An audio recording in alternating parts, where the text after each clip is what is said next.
Sunny Sky Saturday evening. It's time now for Doctor to Doctor in the chat room. Remember, the opinion of this program is not necessarily the opinion of the owners and management of this radio station. Get ready now for Doctor to Doctor.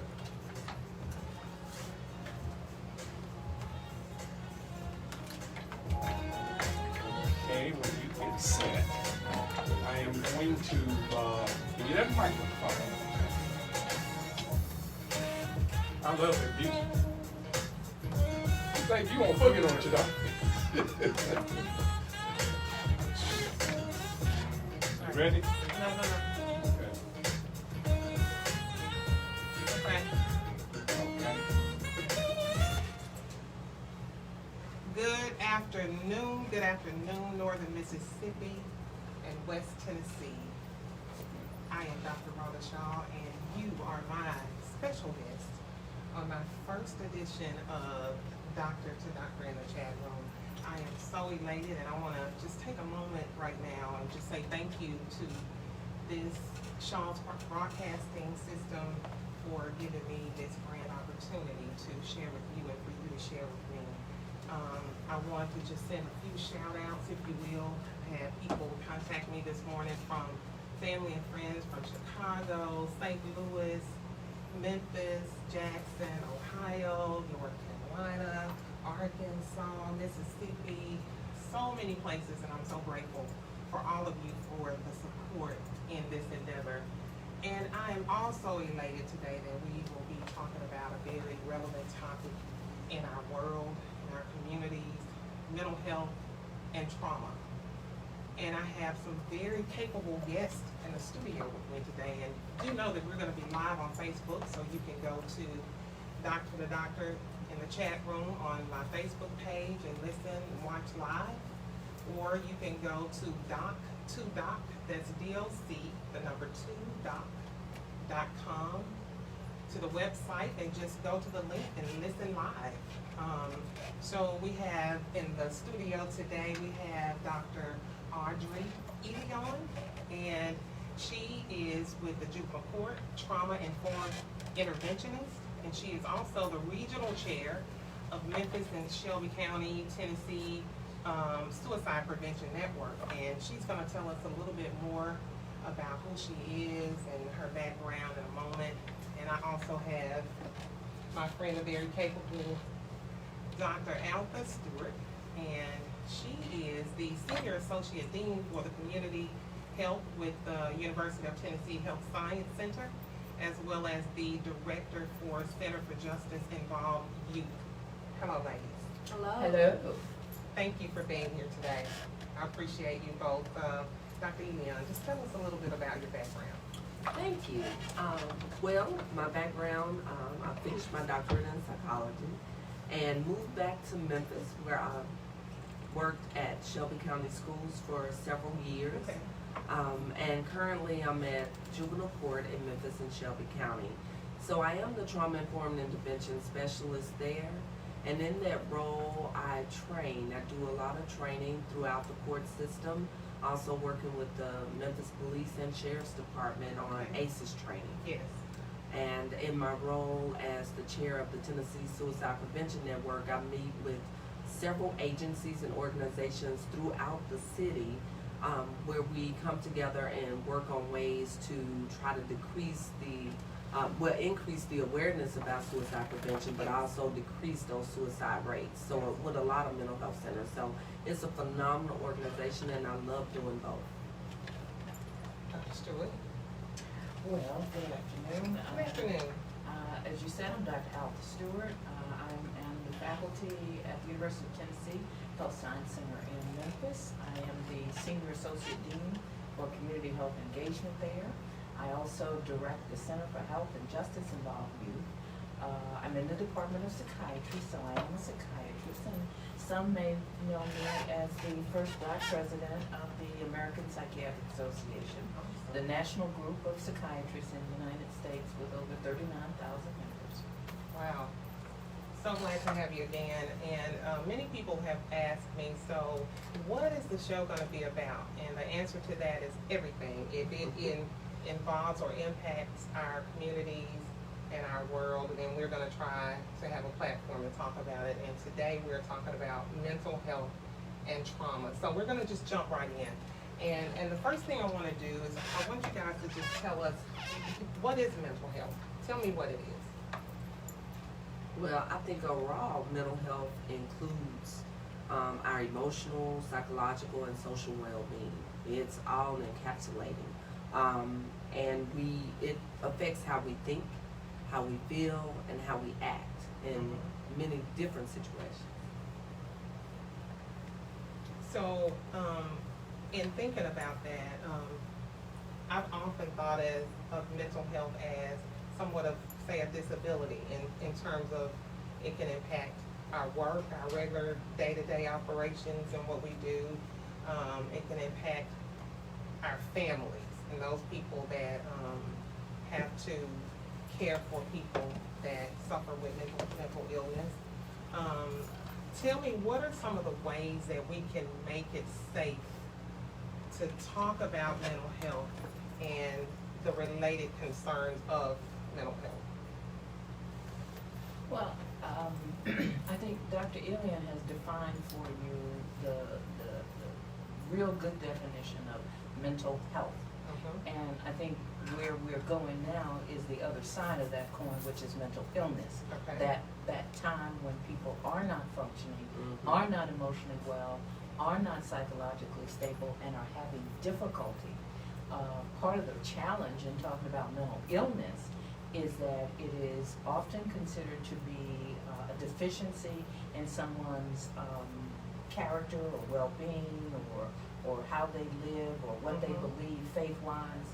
And especially in the Black community, we have a real challenge. Dr. Ely and I are both out in the community a lot, talking to people in communities about mental illness and how it presents and what it looks like and why we shouldn't discriminate or stigmatize, which is part of the challenge that we face. When you are mentally ill, you have a disease. It is a disease of the brain, just like if you have a heart attack, it's a disease in your heart, or if your kidneys aren't functioning, or your liver, or any other organ in the body. That's the first thing people have to realize. It is a disease. As a disease, it is treatable. We have treatments for each of the mental illnesses that impact anyone in the community. If you're depressed, we can treat that. People often think of treatment for mental illness as only medication, but there's a whole range of other things we can do to treat people with mental illness. Depression can be treated with therapy, with medication, with some kind of reorganizing how you think so that your thoughts don't propel you into depression. Some of the major psychotic disorders, schizophrenia, affective disorder, people who have bipolar disorder, often a part of the treatment is medication, but that's not the only treatment for it. We have a lot of issues in our community, at least, around children who are mentally ill. I work with kids and families all the time where the myths and delusions and unreal perceptions about what is going on make people not want to allow the child to get treatment. We have a rising rate of suicide in young people, young Black men especially, that has to be dealt with. Many people still believe that Black people don't commit suicide. That's a myth, that's a fallacy. Absolutely. It happens all the time. So there are many ways to kind of look at the issue of what do we do about mental illness. The first thing we do is we talk about it. And we talk about it everywhere. We talk about it in church, we talk about it in school, we talk about it in the neighborhood, we talk about it at the PTA meeting, we talk about it in any community gathering. Mental illness has to be a part of the community dialogue. The next thing we do is that we acknowledge that it exists and we allow people to feel okay about getting treatment. We don't discriminate, we don't embarrass, we don't tell them just suck it up or pull yourself up or snap out of it. You don't snap out of cardiac disease, you get treatment.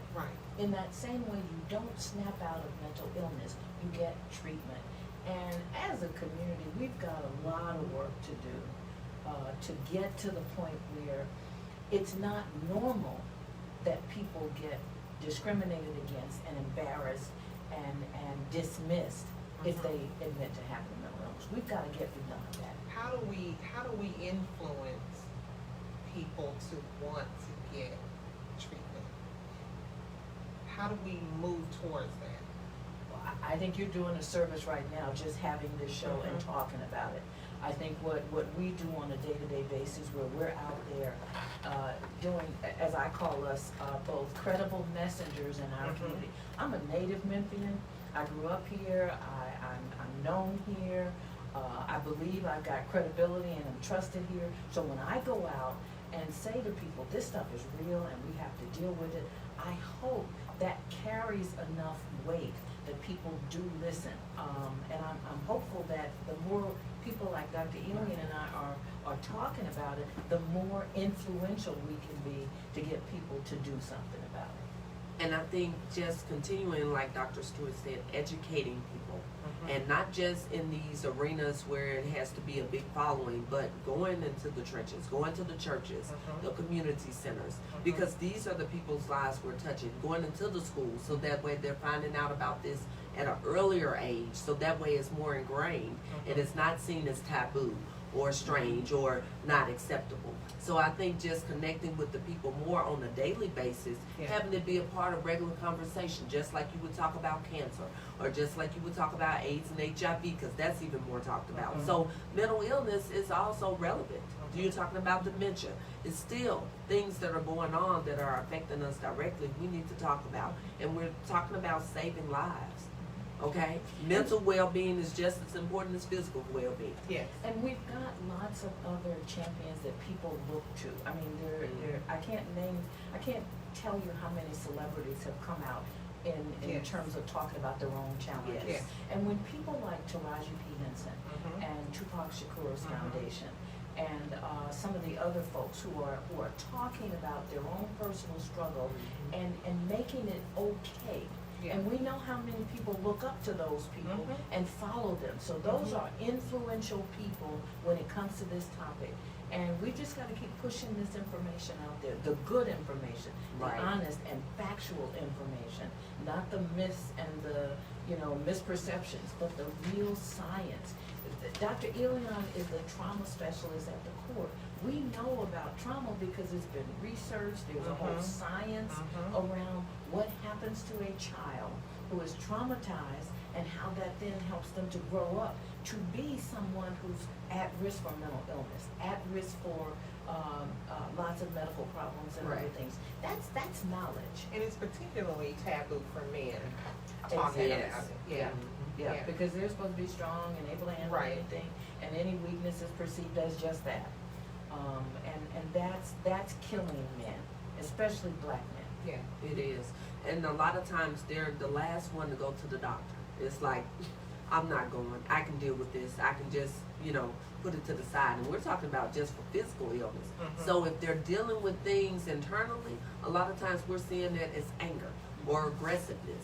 And they're not even realizing that they're having a mental illness, that they're having signs and symptoms. And the family isn't aware of it. And so they're less likely to go in for treatment and help. Yeah. And that's another important, she makes a very good point.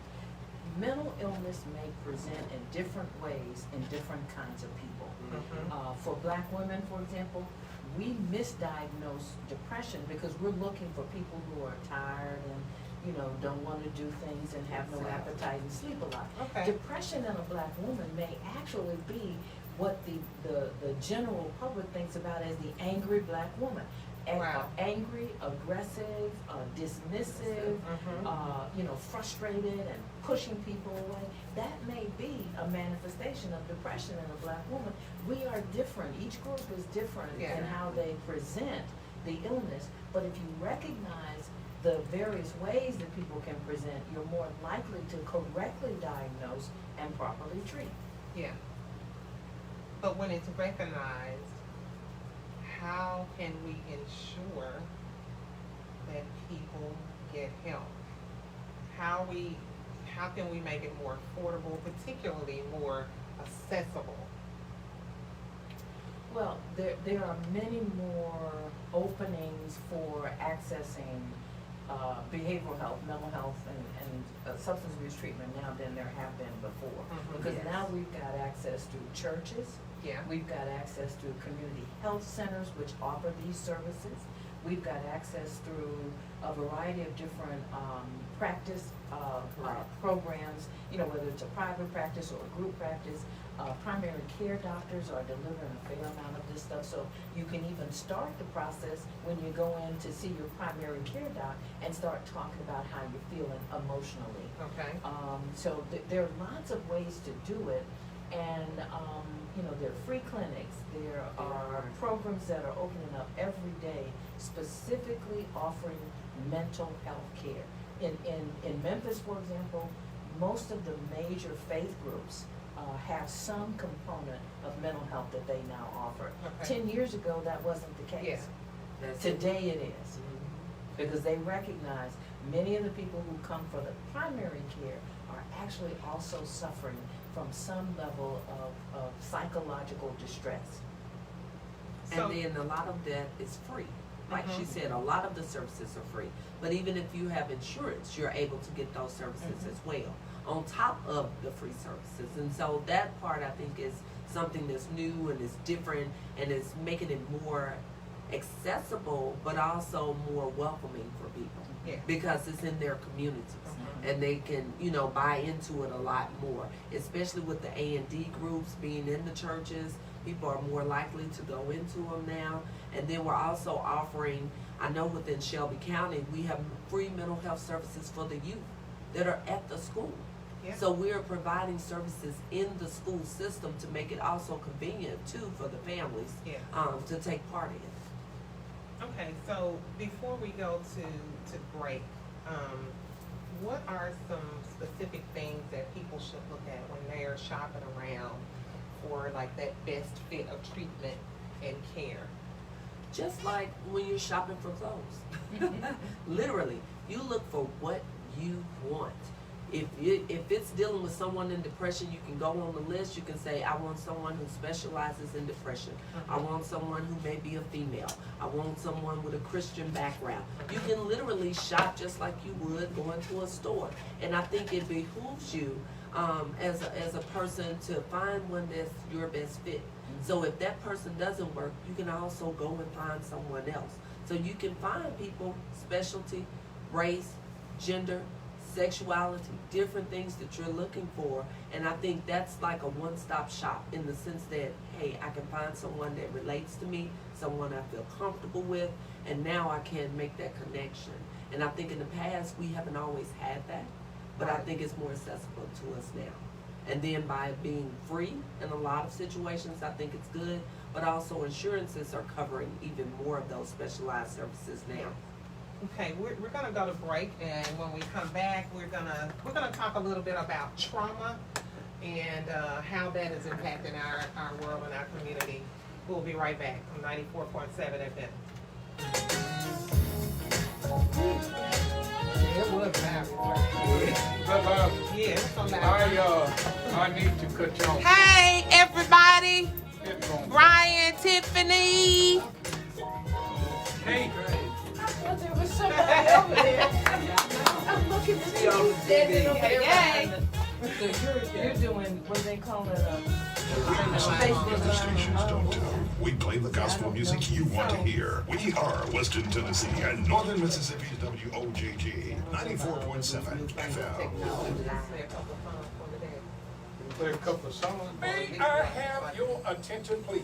There will be a benefit program for Stacy Banks, second Sunday in November, November the 10th, 5 p.m. at the St. John. I should have given you another mic so I wouldn't be in your camera, really, because when I step up here, my back.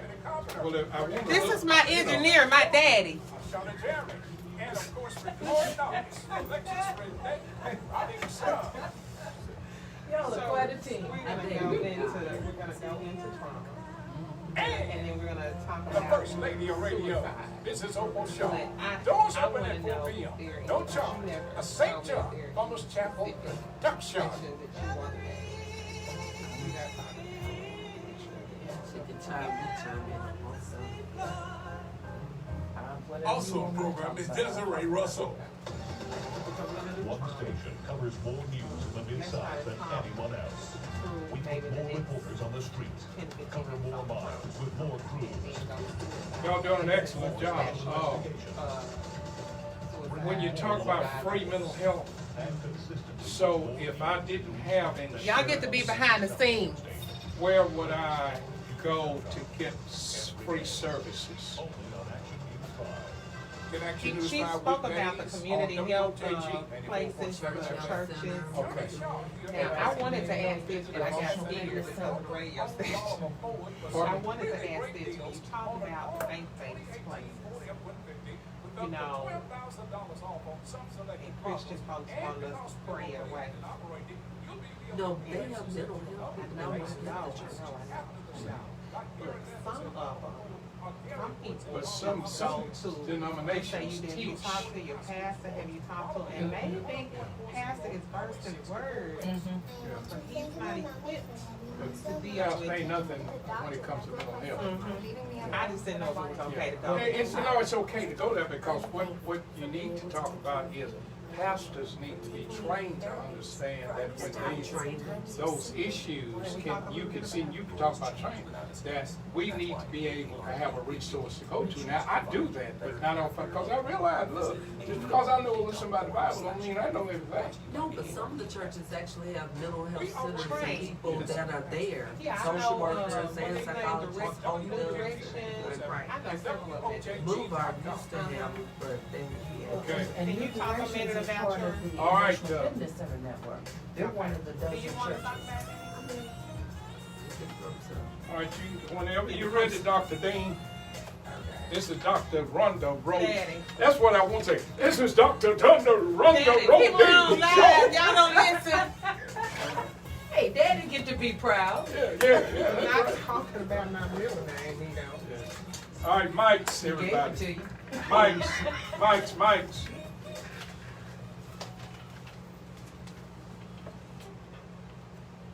And we are back to Doctor to Doctor in the chat room with Dr. Elion and Dr. Stewart.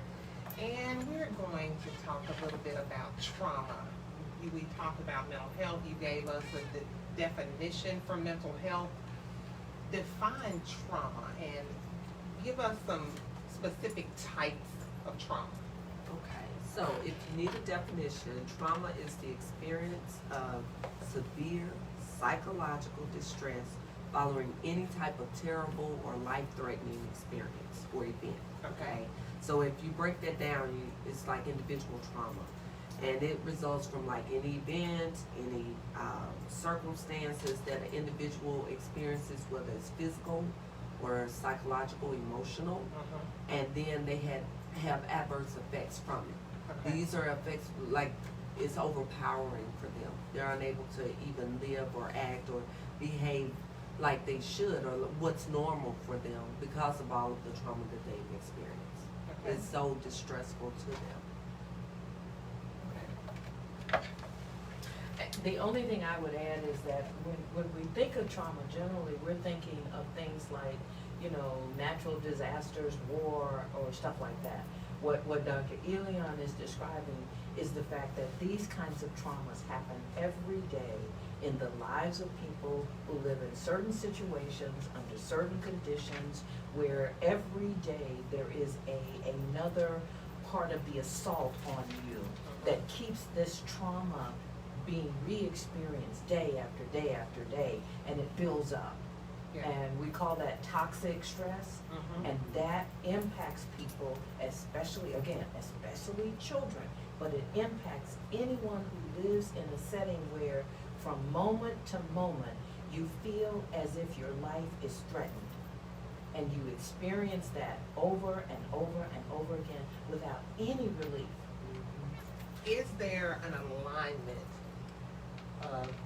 for mental health and trauma? Are they aligned in any way? Well, depending on the amount of trauma, it can affect your mental and emotional well-being. And so when I was talking about earlier physical trauma could be abuse. There could be sexual abuse, there could be physical abuse, someone being molested, is the type of trauma. Someone being beat every day or bullied to the point where they're so distressed that they can't function, or that's causing them so much uncomfortableness that they just give up. And so it may lead to depression, which will be a mental illness. It could lead to more severe things. So it really just depends. But that physical part is real. That emotional part, though, bullying, being teased, not feeling accepted, being put down every day, that's something that's draining, and that could deplete a person in and of itself. And that emotional thing could, like we were saying earlier, put a person in a point where they would feel very depressed and may even lead to suicide if they don't get the treatment that they need, whether it's mental health, as far as counseling, or medication if need be. So let's talk about social media. How does this world of social media in which we live play into mental health and trauma?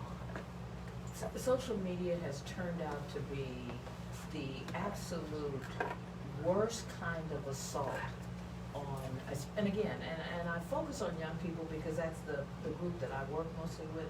Okay. But the things that happen on social media, the things that are said, the things that are shown, the way people are responded to or bullied on social media are really significantly impacting the psychological well-being of our kids, and creating environments that are as toxic as if they are being physically assaulted. This is all, however, happening in the realm of psychological distress, as opposed to someone actually beating you, being beat over the head by someone on social media can be as devastating. Yeah. And many of our children are responding to that with the kinds of behaviors, suicidal behaviors, responding in kind with negative, aggressive behaviors towards others, doing things on social media that they would never do if they were face to face, posting pictures,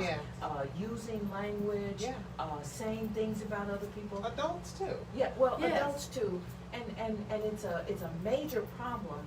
But I think from the standpoint of where can we get upstream and maybe remove some of this or eliminate it or prevent it or something, we've got probably a better shot at helping kids understand the long-term effects of this stuff on their emotional and psychological well-being.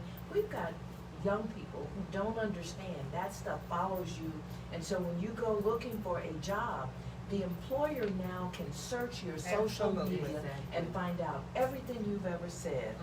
You know, it's never really deleted, I understand. It's always out there somewhere. And if you're applying for a job that requires you to have a certain kind of behavior, and someone can research your background and find out what you used to do, that means that you're now impacting your ability to have a life. Right. And not only with the jobs, but even colleges. Colleges and universities are looking on these sites, seeing the things you've done and said. And it comes back to hurt you. Yes. And being in the field of education, I know that, you know, there are some disparities in terms of, we have school counselors. Sometimes students are having issues. When I was in the classroom, if I had a kid that had an issue that I thought they may need to see a counselor, they may have to wait until, you know, next week, because the counselor comes once a week. You know, we've gotta do a better job of getting people, making these resources accessible to our kids, to people in general. Well, to the credit of the state, I have to commend our state leadership, because we are a state that has promoted working in the environment of adverse childhood experiences. Absolutely. We have pushed legislation successfully around creating trauma-informed schools.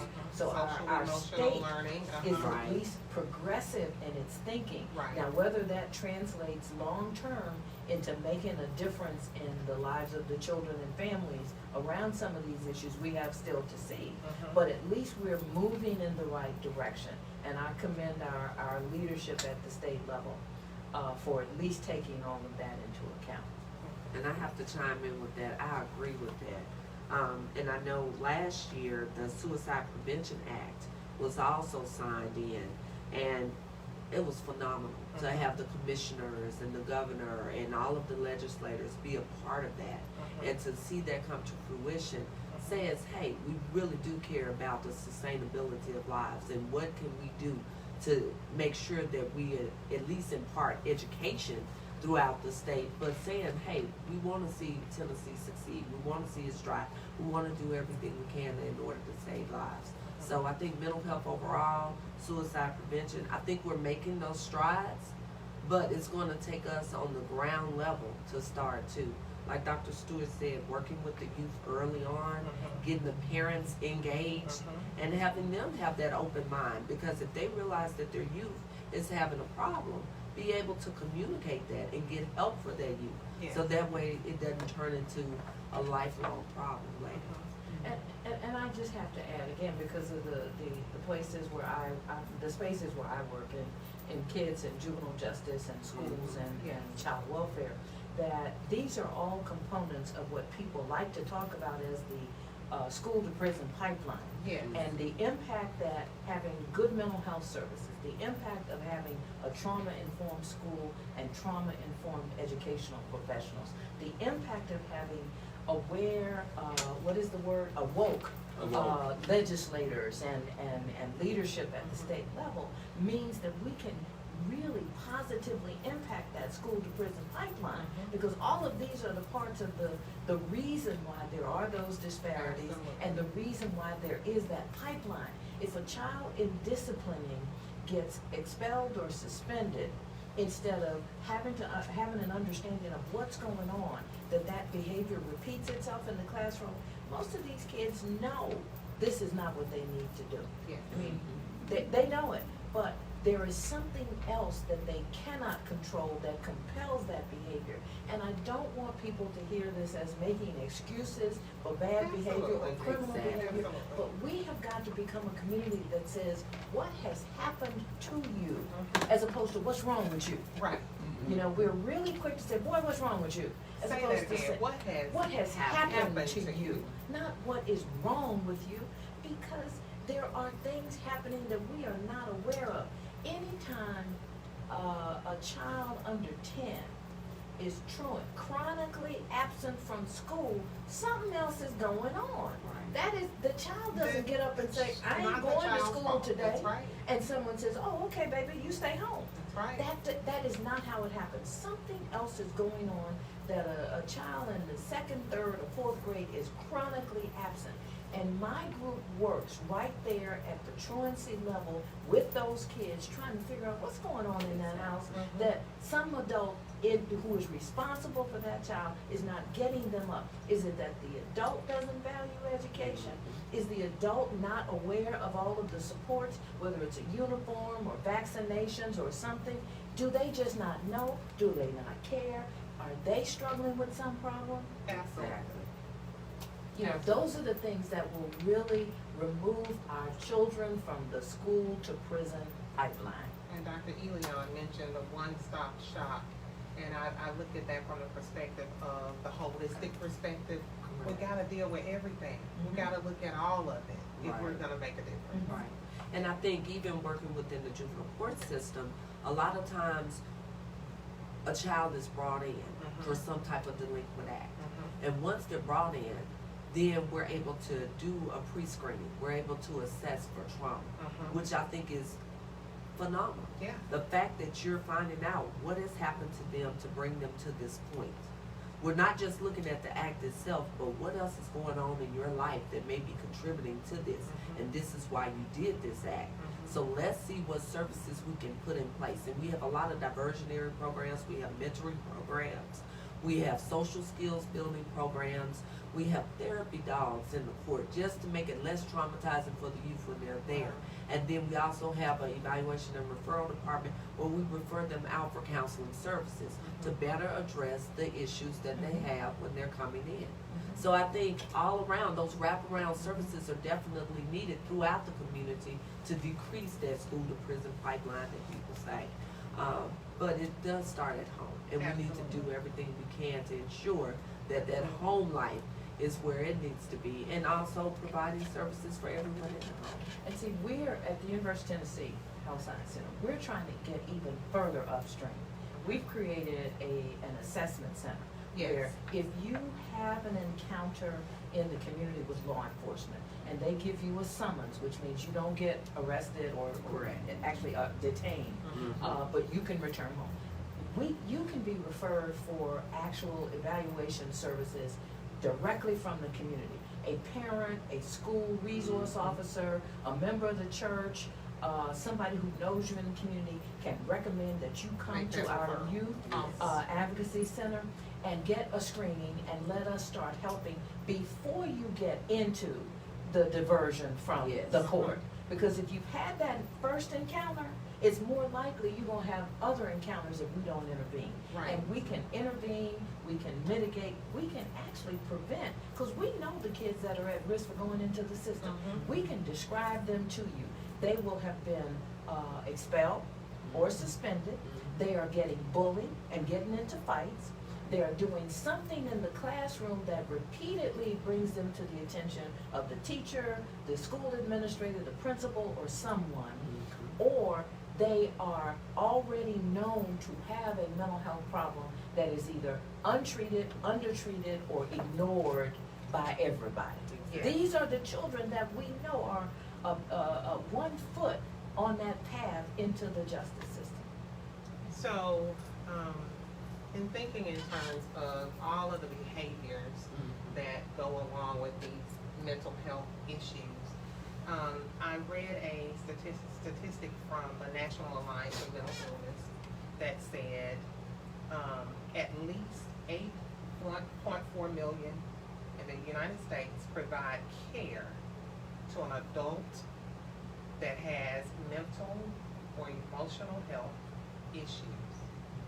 And that equates to about 32 hours per week that someone is giving care to someone that has mental illness. Talk about that. Because when I think about that and the burden of someone dealing with that and these ripple effects of mental health, talk about that. Well, most of the people who get mental health services get it in a fragmented system. It's hard to get into treatment because there are not enough places for people, whether it's children or adults. There aren't enough places for most people to go for that kind of care. And when you do find it, if it's not in one of those programs that we talked about earlier, you either are confronted with a waiting list or you're looking to make sure you got the right fit, because unlike some of the other medical treatment settings, talking to somebody about your most intimate, personal, scary thoughts is a real challenge. And that can be difficult. If you are looking for a particular kind of therapist, let's say you're a black person looking for a black therapist, they're as rare as, what is that expression, unicorns? Yeah. Yeah. You know, because there just aren't enough of us. Yeah. About 4% of the psychiatrists in the country are black, maybe 4% of the psychologists, 8 or 10% of the social workers, or maybe it's a little more now. So you don't have a big pool of people. So if you want a black therapist, that's a real crapshoot, basically, trying to get that. The other challenge, I think, and Dr. Ealing will want to weigh in now, I'm sure. The other challenge is this lack of real understanding of what mental illness is and how treatment can help. Yes. That is still a challenge for the general public, whether you're black, white, Hispanic. You know, there are myths and misperceptions about mental illness, about treatment, about talking therapy, about medication, about being hospitalized or not, about the stigma that will follow you for the rest of your life. Right. So there are all of these things that result in that number of people who need treatment not getting the treatment. Yes. Okay. And I think to go along with what Dr. Stewart said, a lot of people want a quick fix. It's like, okay, I'm gonna go see a counselor. They go one time, it doesn't work, and then they're mad, and they just give up. And that's the problem. It's not. Your problems didn't happen overnight, and they're not gonna be fixed overnight. It is a process. And that's the thing that's trying to get into their heads to realize it's gonna take time. It's so many different layers. You don't just walk in and tell the people your whole life story in one moment. So therefore, it's gonna take time. They have to get to know you. You have to develop their rapport and their relationship, and that's on both ends. And once you have that, then you're able to do the work. That's where the work starts. So it's also trusting, but people also have to be honest with what they're dealing with. And a lot of times people have trauma and don't realize it. What we're seeing a lot of times with the adults is they have some hidden trauma from way back.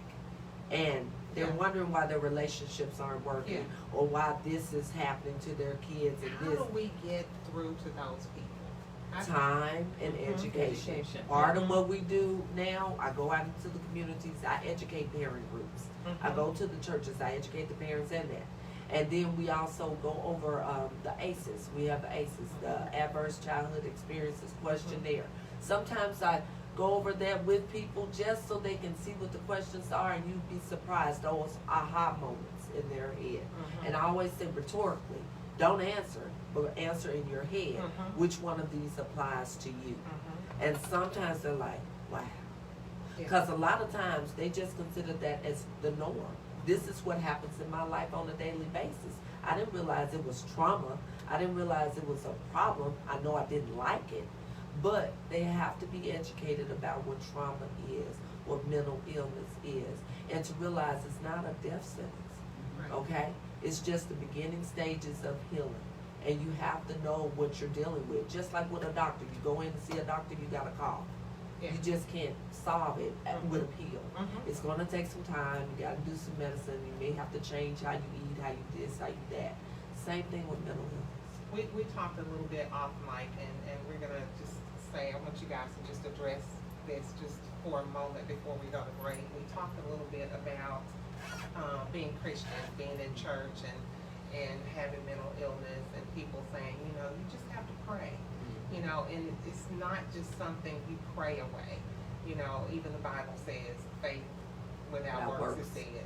You know, and so just talk a little bit about that, because we know that there are some faith-based organizations that actually have trained people to work with people that have mental illness, but then, you know, you have to ensure that you find the right resource. Well, both Dr. Ilian and I have worked with members of the faith community, the ministers, the church groups, those health communities that grow out of churches and the faith community.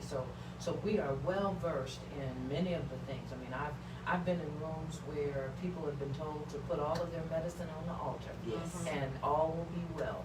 And I have actually walked out without lightning striking me for the things I've said in response to that.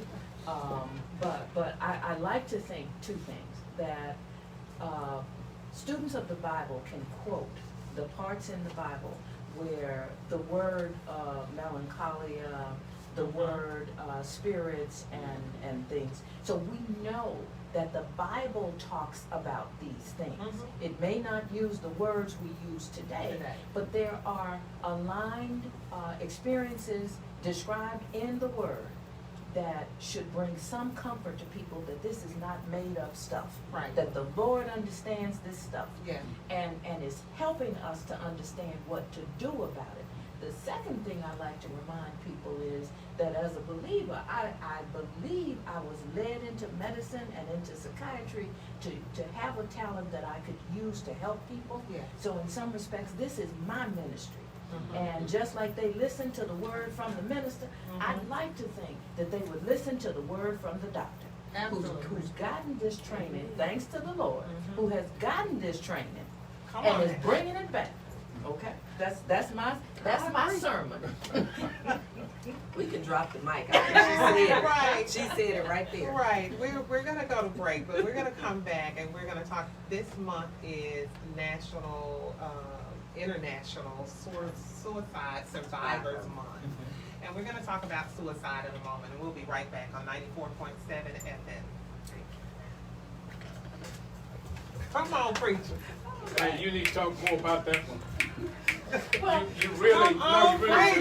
You know who I first heard preach on mental illness in the Bible? Who's that? Keith Norman. Yeah, I Yes. keep listening Oh, in. yeah, He Keith went is, through yeah. about 8 scriptures. Hey y'all. Yeah, Keith is, That's the one. Keith is good at what he do, but yeah, you really do need to talk more about that, yeah. Wow, she's so sick. This is amazing. That's a real problem. You know, and I think if you look at, Jesus got off the boat, found the man in the cemetery. The main thing we need to interpret from that is, it was Jesus, first Right. and foremost. Exactly. Who knew the man's condition? Right. Yeah. Okay? I agree. And the man recognized who Jesus was. Yeah.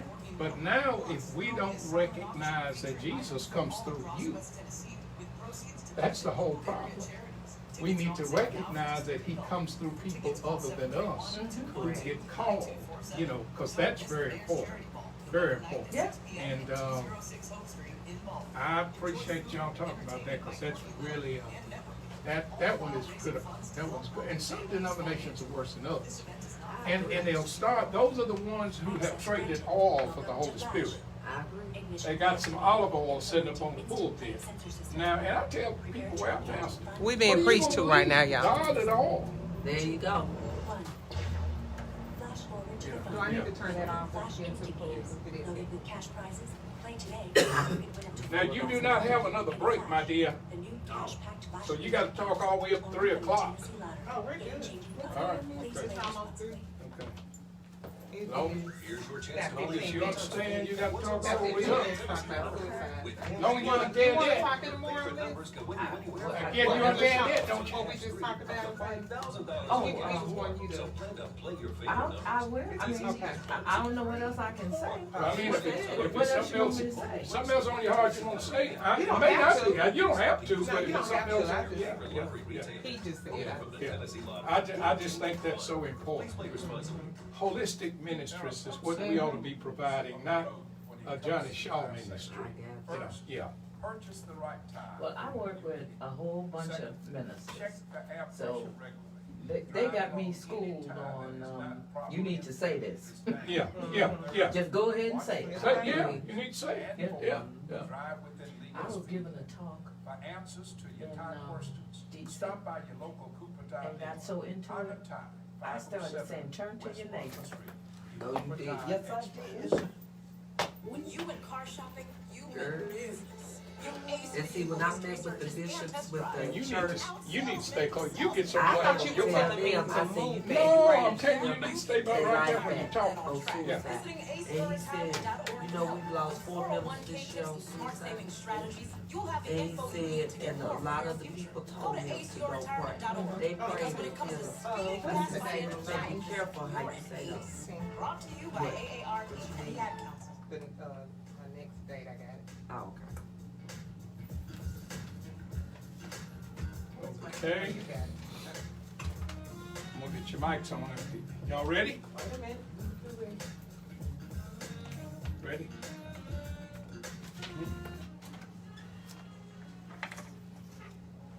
And we are back. You are in the chat room, D2D. I have Dr. Leon and Dr. Stewart. And I also have my great engineer in this control room with me today, my father, Representative Johnny Shaw. Oh, this goes, ain't you, I Daddy? know.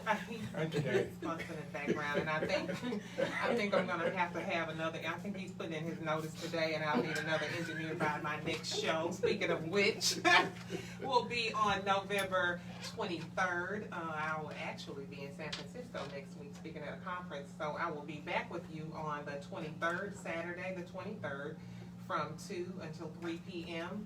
And I will be talking about human trafficking. And we will be speaking with one of the representatives from the Tennessee Bureau of Investigation. So please join us on November 23rd for that particular show. But we are back, and we are going to talk a little bit about suicide, which is become a very serious issue in our world. I know that numbers have been steadily increasing over time. And in the age group of 10 to 34, it is the second leading cause of death among this particular group.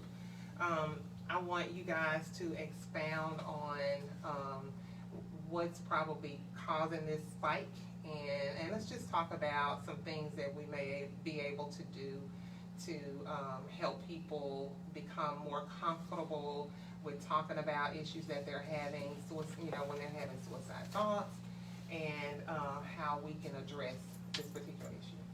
Well, I think what you said, from 10 to 34, okay, and it's the second leading cause of death here in Tennessee for children ages 10 to 24, Wow. going into that. Okay. So you're looking at everything from elementary to early adulthood, and the human brain doesn't fully develop until age 25. You know, that's a normal brain now, mind you. Right. So you're looking at critical minds, things that are going through these children's heads, and they feel like their only out is to die, okay? But also looking at that 34, that's the new age. They're starting to work for the first time, maybe returning back home to their parents' home because they can't find a job, can't keep a job, or whatever those things may be. And so this is that young generation. A lot of times they're overwhelmed, the amount of stress. Their coping skills are not intact. And like we said earlier, they're experiencing more and more forms of trauma that are being untreated and undealt with. And so if they're not being dealt with, they're not getting the help that they need, a lot of times they feel like their only outcome is death. Can I just interject and say this? I also read that in 2018, NAMI indicated, they reported that the average delay between the onset of mental illness, symptoms, and the treatment as being 11 years. That's true. That's Wow. true, and that is so unfortunate because, as Dr. Elian has said, the prime time in the ages for young people to even contemplate this is the time when they should be launching their lives as adults. We send kids off to school, to college, who wind up having to come home because they have their first episode of mental illness when they go away, when those supports and the resources that the families, they may have noticed that the child had challenges, but figured that was just growing pains, a phase they're going through, and they, you know, pack them up and send them off to college. Colleges are not equipped to handle these kinds of challenges. Their mental health services are used to adjustment to life away from home, not to full-blown depression, psychotic disorders, suicidal ideation. The other challenge is we're getting so good at the treatment of children's mental health that children are actually able, with support from their treating professional, to go to school, and then they don't have that kind of support when they get to school. So they're getting it from both ends. If you've had the challenge and met it, and now you're functioning and going off to school, or you didn't have any problems that anyone thought needed treating, and you go off to school. So it's that we go back to, we have to talk about this stuff. Parents ought to be prepared, because that age range that Dr. Elian talks about, the 10 to 24, is when parents ought to be talking to their kids, looking and observing what's going on, identifying whether these are phases they're going through or real problems that may be developing that ought to be looked into. Yeah. And then even so, when you're talking about suicide, what we're seeing a lot of is that with the elementary and middle school, bullying is coming up more. They're teasing. And like you mentioned earlier with social media. Cyberbullying. Yes, that cyberbullying is real. Because back in the day, we could be teased at school, but we could go home, it was safe, it was supportive, we could let our parents know, and then, let's say a week or two later, it's forgotten about, everybody's dealt with it, we're friends again. Now, it's all day, every day, because they're being teased either with a cell phone, They're on Snapchat. If it's not Snapchat, it's Twitter. If it's not Twitter, it's Facebook. If it's not Facebook, it's Instagram. So it's all these multiple modes of media And we that people got all are going these through. this catch-22 thing where Exactly. technology is the way of the world, Mhm. but then technology is causing issues. Yes, it is. Yeah. And people feel like they don't have a filter. They say whatever they want to say. Yeah. And sometimes hurt people hurt other people. That's right. Wow. And so sometimes when people hear a person say, well, I want to kill myself, they'll say, go ahead and do it. And that has happened. Yes. Absolutely. And so a lot of times it gives that person permission. So what we're encouraging is for everyone to go to the suicide prevention hotline. We have that service in place where somebody is on call 365 days of the year, 24 hours a day. We're going 7 into the days a holiday week. season. We are and it's going to definitely be a, spikes rise, not only for adolescents, but for adults during Right. that time of the year. And I'm just gonna be honest, around the holidays, feelings are coming up, lost ones that are loved, or they're at home more. And so they're not always in school or being busy, and so they're reminded of things even more. And so the rates also increase during those times as Yeah. well. And we all know somebody in the family that just brings it out in you, you know. Yeah, when those you're- triggers. And you're around them for the holidays and you're trying, and you've got it all together, and then they say or do something and it just snaps you right back into, I'm not worthy, I'm no Right. good, nobody cares Right. about me, and it begins that snowball effect. So Yeah. the holidays are a real challenge. The Yes. holiday blues are real. Yes. The depressive symptoms that come out around the holidays are real. Yes. And families who are gathering together need to be mindful of that Yes. when they are gathered together, and watch out for those signs of somebody who simply does not handle well the usual picking at. My mom used to call it, somebody picking at you. That usual picking at, sometimes it really does send them over the edge. Yeah, everybody's different. Right, and you know the old adage, sticks and stones may break my Yeah. bones, but words will never Right. hurt. Well, we're Lies. finding out words They hurt, hurt. Words and they matter. hurt They deep. do. Words Absolutely. matter. Right. So, what about with men? Why are we seeing such an increased number of suicides in that particular gender? Well, it's not just an increase, but men are 4 times more likely than women Wow. to complete. Women attempt process. more, but Okay. men complete more. Okay. And I think what Dr. Stewart said earlier, just the stress, overwhelmed, they're supposed to be the man. They're supposed to be able to hold it together financially, emotionally, socially. They're supposed to be that, and a lot of times they're not, or they don't feel like they're able to cope with all of the things that's occurring. The other unfortunate thing with respect to the difference between men and women, men typically use more lethal means, Right. guns, Okay. to assure the suicide is completed. Women typically use lethal but less lethal means, pills, those kinds of things. Okay. And that matters in the outcome. Right. You know, taking a weapon, a gun, Right. to your body, your head, Yeah. your chest, somewhere where you know the lethality is likely to be 100%, is a significant difference. Which is why we have to be mindful of the fact that the connection between being depressed and access to a means to complete suicide, the question needs to be asked, and it will not make someone commit suicide. No. Are you feeling like you want to harm yourself is one way into it, but at times we have to say, are you feeling suicidal? Okay. Because if someone is feeling that way and has the means to complete it, that's a dangerous combination. Absolutely. And that's why we do a lot of educating them on that. We need to know what those warning signs are.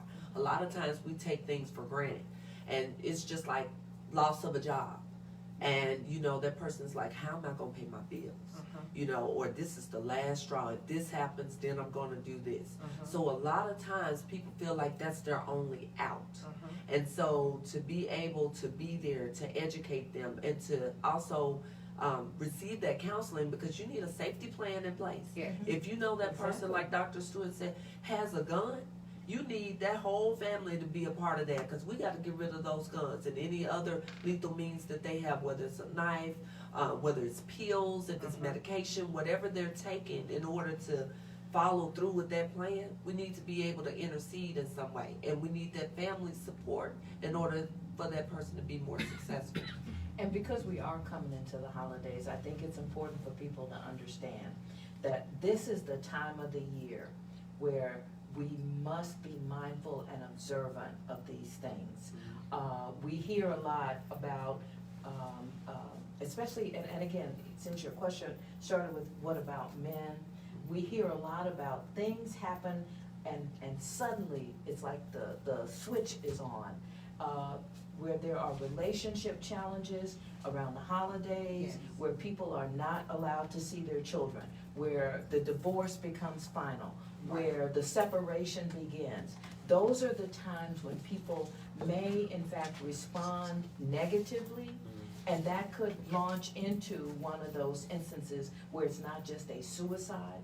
How many times do we turn on the news and hear someone has barricaded themselves and their children and is threatening to kill them and themselves? Yes.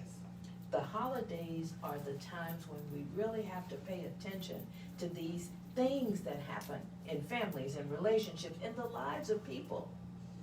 Yes. Ladies, thank you. It's been our pleasure. I want to give you a Thank moment you. to say, you were going to say something. I want you to just say that, and it'll be our wrap up as we wrap up today. When we're thinking about the holidays, it gives us time to think about those we've lost. And in that moment, sometimes people feel like I can't go on without that person. So I want us listeners to just think about that.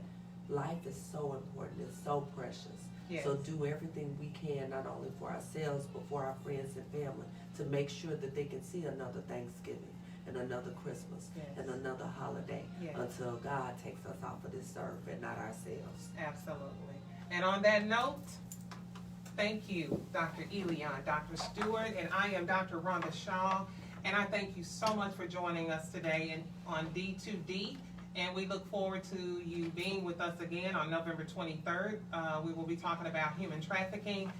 Thank you for joining us on 94.7 FM. Yay! Okay, let me do this real quick. And I need to be the first to say what an awesome show. Thank you, Dr. Rhonda Rodine Shaw. Awesome show. After we say good evening. Thank you, guys.